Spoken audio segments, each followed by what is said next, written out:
Salut! Am venit cu Mike la Tucano Cafe să bem o cafea, să vedem cum merge Pay by Face. Eu sunt foarte rău cu aplicațiile. Îmi place să le testez maxim. Și acum să vedem cum merge aplicația lui. Hai să-ți arăt. Let's go!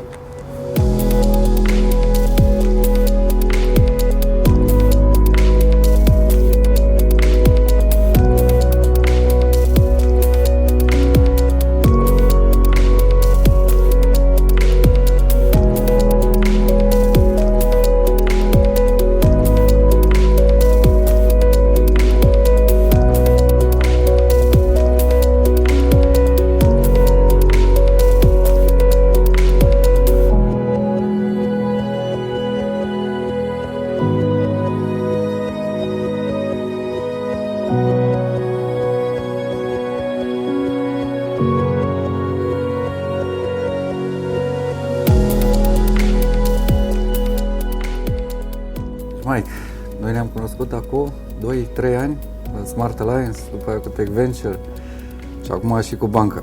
Până la urmă o să colaborez cu noi pe toate palierele.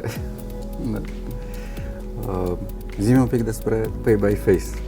Da, deci Pay by Face e o metodă nouă de plată biometrică. Folosind fața, nu mai ai nevoie de telefon, portofel, carduri, cash, nimic, mai ales acum în pandemia asta e ok. Și când ajungi la comerciant, întrebi vreau să plătesc cu fața și se activează tableta, scanează fața și îți ia banii din cont imediat. Primești bonul pe mail ca la Uber. Da, interesantă asta. Și reușești să o implementezi? Da. O adoptă oamenii? Da, sigur. Well, oamenii sunt mai reticenți, dar momentan vrem să adoptă comercianții și am lansat, cred că avem vreo 14 locații live în România deja, cele mai multe în București. Am mai semnat și Ted's Coffee și aici la Tucano Coffee și Dr. Lahu, clinice, dentist, cred, și cu banca dumneavoastră și cu mai multe bănci în zona de Middle East. Nu știu toate cuvintele în românește, că vin din America, deci zic și niște cuvinte în engleză, dar din Middle East avem și bănci acolo.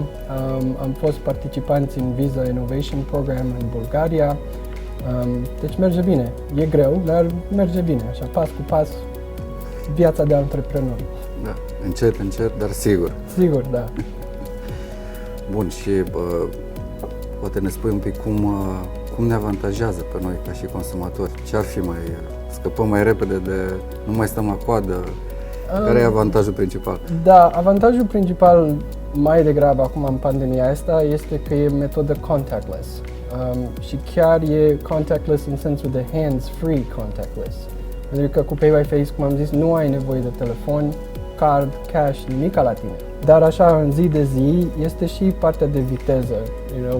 Deci am făcut tehnologia care e aproape la fel de repede, poate chiar și mai repede, ca NFC-ul, ca Tap to Pay, ca Card Pay, deci e foarte rapid.